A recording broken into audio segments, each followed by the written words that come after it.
नमस्ते दोस्तों, आप सबका एक बार फिर से स्वागत है आपके अपने YouTube चैनल सत्य सनातन में। जैसे कि रोजे चल रहे हैं, रमजान चल रहे हैं और इस दौरान रामनवमी पर हमने देखा कि किस प्रकार से हिंदुओं के ऊपर हमला किया गया।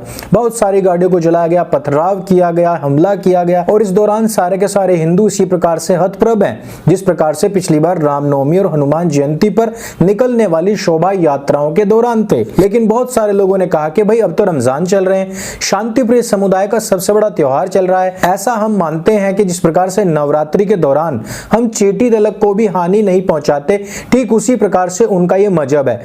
लेकिन इस दौरान भी वो इस प्रकार की हिंसा क्यों कर रहे हैं? सबसे पहली बात तो आप लोग इस बात को इस प्रकार से लेना बंद कर दीजिए कि रमजान भी नवरात्रि या हमारे उपवास और व्रत की तरह ही होते हैं। जहां से इसकी उत्पत्ति हुई वहां पर इसको असल में सौम कहा जाता है। सौम का अर्थ होता है घोड़ों को हफाना।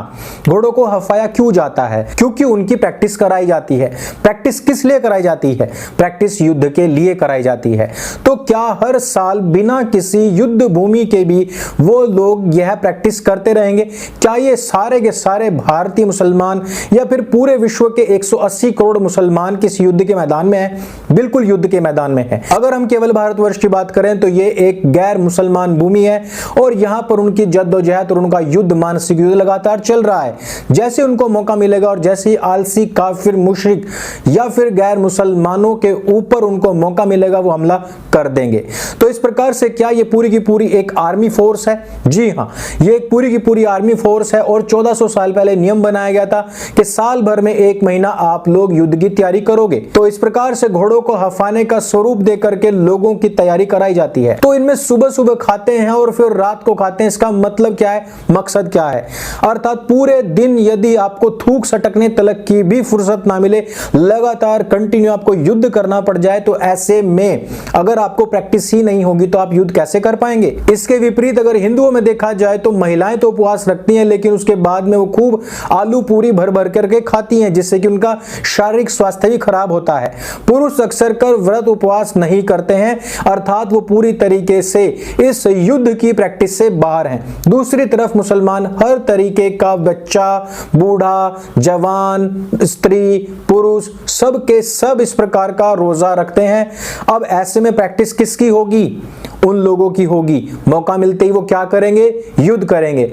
लेकिन फिर यह प्रश्न उठता है कि क्या उन लोगों ने इस दौरान कोई युद्ध किया है? जी हां, सबसे पहला युद्ध हुआ था बदर का युद्ध, जो रमजान का 17वां दिन था। मोहम्मद इसमें कहते हैं कि हमें आज के दिन अल्लाह का सबसे बड़ा साथ मिलेगा और हम जाकर के ओपोनेंट्स को मार देंगे। लेकिन यह कहने के बावजूद भी उन्होंने ओपोनेंट से सीधे सीधे युद्ध नहीं किया। जिस समय पर उनके ओपोनेंट्स पानी पी रहे थे उस समय पर उनके ऊपर हमला किया गया। और यह बात केवल मैं नहीं कह रहा हूं, ऑथेंटिक मोहम्मद साहब के ऊपर बनी हुई फिल्म द मैसेंजर का ये सीन भी है और ये स्टेटमेंट भी है, और जो कि इनकी हदीसों से लेकर के लिखा गया है। वो पहला दिन था जहां से धोखे से करके युद्ध जीतने की परंपरा का आरंभ हुआ।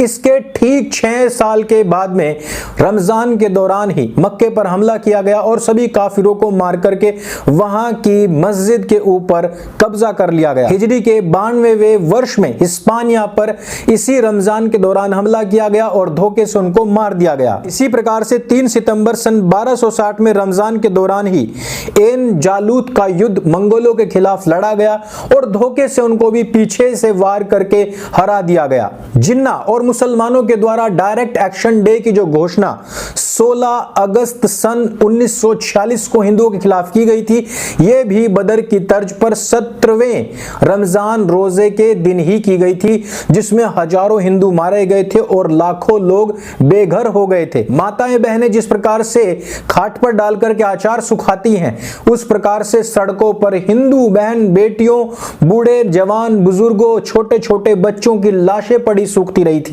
और उस दिन के ऊपर आज तक इनको फक्र है, यानी कुर्बानी के लाखों का नरसंहार करने के बावजूद ये लोग फक्र करते हैं, तो आप स्वयं सोच सकते हैं कि ये दिन कितने पवित्र होंगे। पाकिस्तान की आजादी का दिन 14 अगस्त जानबूझ करके चुना गया था क्योंकि रमजान का आखिरी जुम्मा था। आखिरी जुम्मे के दिन आजादी इन लोगों को मिली थी, लेकिन पूरा का पूरा रमजान हिंदुओं के कत्लो गारत से ही गुजरा था और उसके बाद में ईद तक और उसके बाद तलक भी हिंदुओं, सिखों, बौद्ध और जैनों के खून से इनकी तलवारें सनी रही। अर्थात 1946 और 47 ये 2 साल ऐसे थे जिसमें इन्होंने खूब रक्तपात किया इसी महीने के दौरान, और लोग इनको मंदिरों में बुला करके इफ्तारी पार्टी देते हैं। सन 1993 में जब लगातार सीरियल बॉम्ब ब्लास्ट हुए थे जिसमें 300 से ज्यादा लोग मारे गए थे, हजारों लोग घायल हो गए थे, कई अरब रुपए की संपत्ति ध्वस्त हो गई थी, जानबूझ करके रमजान के 17वें दिन चुना गया था कि आज के दिन, क्योंकि बद्र की जंग हुई थी और मोहम्मद साहब ने उस दिन जंग लड़ी थी, हमें उसी दिन का चयन करना चाहिए। खुदा के फजलो करम से उस दिन जुम्मा भी था। 13 दिसंबर सन 2001 को 13वें रोजे के दिन धोखे से संसद पर हमला किया गया था, जिससे कि भारतवर्ष पर काफी बड़ा धब्बा लगा था। हो सकता था कि उस दिन काफी सारे सांसद, राजनेता, मंत्रीगण मारे जाते, हो सकता था प्रधानमंत्री, राष्ट्रपति, उपराष्ट्रपति तलक को भी निशाना बनाया जा सकता था, लेकिन ये एक बहुत ही पाक दिन था और जानबूझ करके इस दिन को चुना गया था। ये था 13वां रमजान का दिन। लेकिन याद करने वाली बात है कि उसमें दर्जनों भारतीय स्लीपर सेल के लोग भी मिले हुए थे जिनका उस दिन रोजा था, लेकिन सेक्युलरिज्म हमारे देश का इतना महान है कि उसके इतने बड़े षड्यंत्र के बावजूद भी इससे कोई पर्दा नहीं उठाता है। याद रखिए, जेएनयू में आज भी बहुत सारे गद्दार उस व्यक्ति की फांसी को शर्मिंदगी के रूप में लेते हैं जिसने कि संसद पर हमला करवाया था, और वो भी रोजा रहते हुए।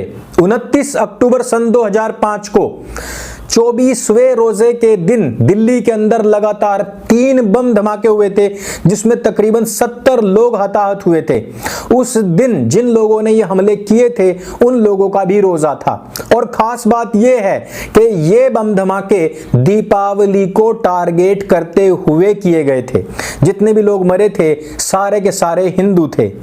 फिर भी अगर आप ये सोचते हैं कि हम और वो भाई हैं और हम और उनमें भाईचारा हो सकता है, तो याद कीजिए, हमारे लिए वो तो भाई हो सकते हैं लेकिन हम उनके लिए चारा हैं। और ये जितने बम धमाके हुए हैं अभी तक जो बताए हैं, हजारों लोग इसमें चारा बन चुके हैं।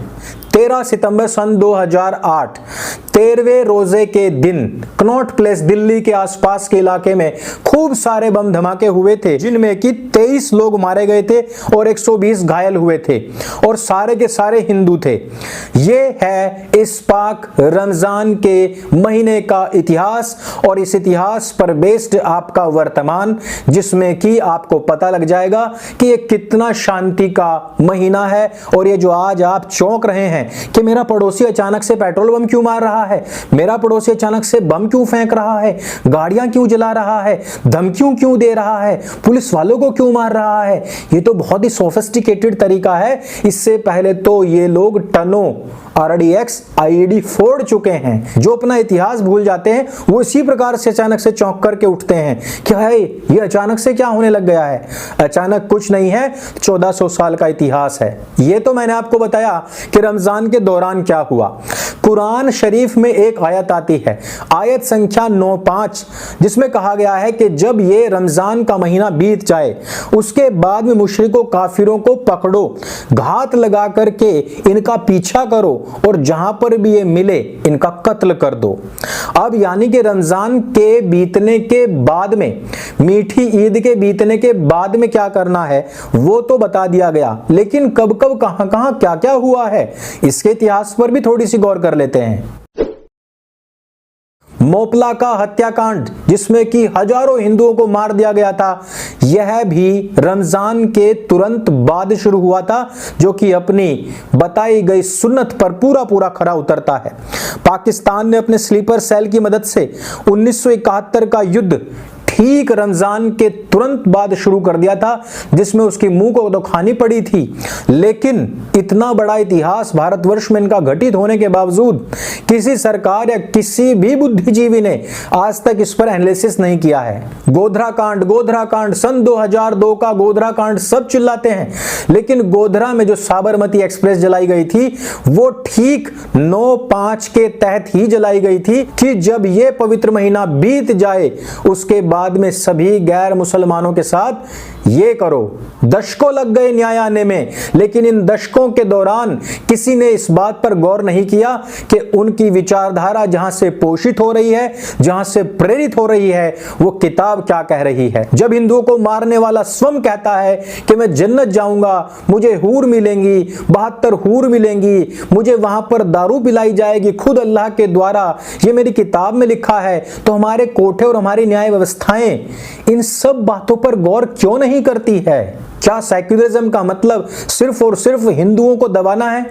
क्या हम आज ऐसे भारतवर्ष में रह रहे हैं जिसमें कि एक तो होता है मुस्लिम इलाका जो पूरी तरीके से सिक्योर्ड है कि उसमें कोई गैर मुसलमान नहीं जा सकता, दूसरी तरफ है एक सेक्युलर इंडिया जहां पर कोई भी आकर के धर्मशाला समझ करके आकर के बस भी सकता है और खूब उत्पाती मचा सकता है और कहीं भी बम धमाके कर सकता है। कसाब को तो सब जानते हैं, लेकिन क्या आप जानते हैं कि कसाब ने जो ताज होटल पर हमला किया था ये ठीक ईद के बीतने के बाद में ही किया था, अर्थात अपनी सुन्नत अपने मोहम्मद साहब के बताए हुए मार्ग पर चलते हुए आयत संख्या 9/5 का अनुपालन करते हुए उसने ये कांड कर दिया जिसमें सैकड़ों लोग मारे गए थे, कई अरबों रुपए का नुकसान भारतवर्ष को हुआ था और इसकी पूरी की पूरी जो जिम्मेदारी थी वो कांग्रेस सरकार ने, उनके मंत्री गणों ने और सब मुसलमानों ने मिलकर के हिंदुओं पर डाल दी थी। यानी कि मरे भी लोग हमारे ही और बदनामी भी ऊपर से हमारी हुई। लेकिन वो लोग अपने मजहब का पालन करके और साइड से जन्नत के रास्ते निकल भी चुके थे। 14 फरवरी सन 1998 में कोयम्बटूर में रमजान के बाद 12 बम धमाके हुए थे जिनमें 60 लोगों की मौत हुई थी और 200 से ज्यादा लोग घायल हुए थे। ऐसी और भी बहुत सारी घटनाएं हैं, लेकिन संक्षेप में मैंने कुछ बड़ी और महत्वपूर्ण घटनाओं का ही जिक्र किया है। अब हम बात करेंगे कुछ ऐसी घटनाओं के बारे में जो कि रमजान से काफी पहले या तुरंत पहले घटित की गई, ताकि पूरा का पूरा महीना जिस समय पर तकरीरें चलें तो उस समय पर गुणगान गाथा करते हुए तकरीरें चलें कि हमारे लोगों ने ये कर डाला, हमारे लोगों ने वो कर डाला है। रमजान के इर्द गिर्द उस दौरान, उससे पहले और उसके बाद में ये अधिकतर घटनाएं होती हैं। इस वजह से बार बार स्पेशली मैं इस बात पर जोर दे रहा हूं, इसलिए इस दौरान हुए हमलों की फेहरिस्त को भी सुनिए और अपने लोगों तक अवश्य पहुंचाइएगा। अमेरिका का 9/11 हमला रमजान से ठीक कुछ समय पहले ही किया गया था। अहमदाबाद 2008 का बम धमाका रमजान से ठीक पहले ही किया गया था जिसमें काफी जान माल का नुकसान हुआ था। 2006 मुंबई ट्रेन धमाके रमजान से कुछ दिन पहले ही किए गए थे जो कि हिंदुओं को टारगेट करते हुए इस्लामिक आतंकवादी संगठनों ने ही किया था। लेकिन कांग्रेस नीति सरकार और उस समय के गृह मंत्री ने स्पष्ट कहा कि सारे में मुसलमान पकड़े जा रहे हैं, इसलिए कुछ हिंदुओं को पकड़ करके जेल में डालो। जिन लोगों को मेरी बात पर विश्वास नहीं होता है वो शिवराज सिंह पाटिल के बयान सुने, उनके ऊपर चलने वाले बाद में केसेस को पढ़ें और फिर भी अगर आपको उससे भी शॉर्ट में चाहिए तो जॉन अब्राहम की फिल्म बाटला हाउस अवश्य देखें, आपको उसमें सब कुछ खुल करके सामने आ जाएगा। ऐसे ही बहुत सारे मामले हैं जिनको काफिर, मुनाफिक और मुशरिक जानता ही नहीं है, पहचानता ही नहीं है और सुनना या समझना भी नहीं चाहता है। दोस्तों, मेरा आपसे एक सवाल है कि दीपावली, होली, रक्षाबंधन, अमरनाथ की यात्रा, कावड़ यात्रा, 15 अगस्त, 26 जनवरी या ले लो 2 अक्टूबर भी ले लो, इस दौरान हमलों की धमकियां मिलती रही हैं। इन दौरान विस्फोट भी होते रहे हैं, धमाके होते रहे हैं। लेकिन क्या कभी आपने सुना कि ईद के दौरान, रमजान के दौरान, किसी नमाज गैदरिंग के दौरान कभी किसी ने धमकी दी हो कि हम इस दौरान बम धमाका करेंगे? किसी इस्लामिक संगठन ने इस प्रकार की धमकी दी हो? मुसलमान मंदिरों में घुसकर के तोड़फोड़ करते हैं, बाद में कहते हैं हम पागल हैं, बाद में कहते हैं हमारा मानसिक संतुलन खराब है, लेकिन मानसिक संतुलन वाला कभी मस्जिद में घुसकर के धमाका क्यों नहीं करता है? ये सारी की सारी चीजें बताती हैं कि इन लोगों का हाथ आतंकवादियों के साथ मिला हुआ है और इनको बचाने वाला जो हाथ है वो भी, उसका भी कॉन्सेप्ट पूरी तरीके से क्लियर है। 2008 जयपुर में जो हमला हुआ था, बम धमाके हुए थे, 70 से अधिक लोग मरे थे, उनको जिनको फांसी दी गई थी, हाई कोर्ट ने उनको बरी कर दिया है। क्या आप जानते हैं कि उनका वकील कौन है? सलमान खुर्शीद है। क्या आप जानते हैं कि वहां पर सरकार किसकी है? कांग्रेस की है।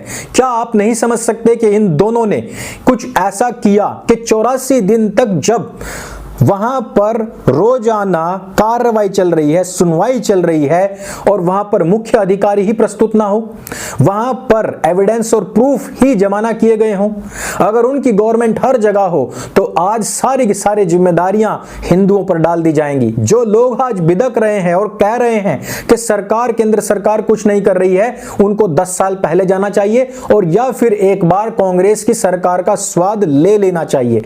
हम स्वयं इस बात से पीड़ित हैं।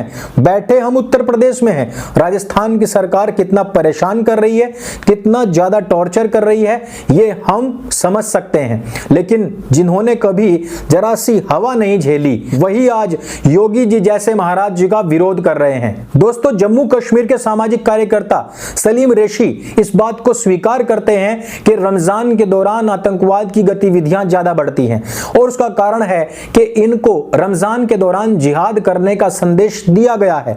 दूसरी चीज, अक्रॉस द बॉर्डर आतंकवाद भी बढ़ता है और उसका कारण है कि हम, हिंदुस्तान की गवर्नमेंट कहती है कि रमजान के दौरान, ईद के दौरान हमने थोड़ी टेंशन कम कर देनी चाहिए, जिसका बेनिफिट उठा करके वो लोग यहां अंदर हमारे भारतवर्ष में बैठे हुए स्लीपर सेल्स के माध्यम से हमले बढ़ा देते हैं। यही नहीं, भारत में बॉर्डर पर अब तक रमजान में ही सबसे ज्यादा लोगों की जान गई है। 2010 और 16 के दौरान J&K में रमजान के दौरान सबसे ज्यादा सिलसिलेवार हिंसक प्रदर्शन भी हुए हैं, जिसमें कि फौज के ऊपर पत्थरबाजी भी हुई है और उनके ऊपर बहुत सारे हमले भी हुए हैं। और इसका कारण वो मानते हैं कि रमजान के दौरान क्योंकि जिहाद करने का सवाब सबसे ज्यादा मिलता है, और दूसरी बात कि उस दौरान सेना, सरकार सब कुछ कहती है कि इनको आराम से मना ले लो इनका त्योहार, और वो इसी का बेनिफिट उठा करके पीठ पीछे से वार करते हैं, अर्थात एक गद्दारी भरा काम करते हैं। जो लोग इनको थोड़ा रिलैक्स देना चाहते हैं, ये उन्हीं को ही निपटा देना चाहते हैं। मैंने आपके सामने पूरा इतिहास बताया, लोगों के अपने अनुभव बताए, सेना के महानिरीक्षकों के अपने अनुभव बताए हैं। जितनी बातें मैं बताना चाहता था मैं बता चुका हूं।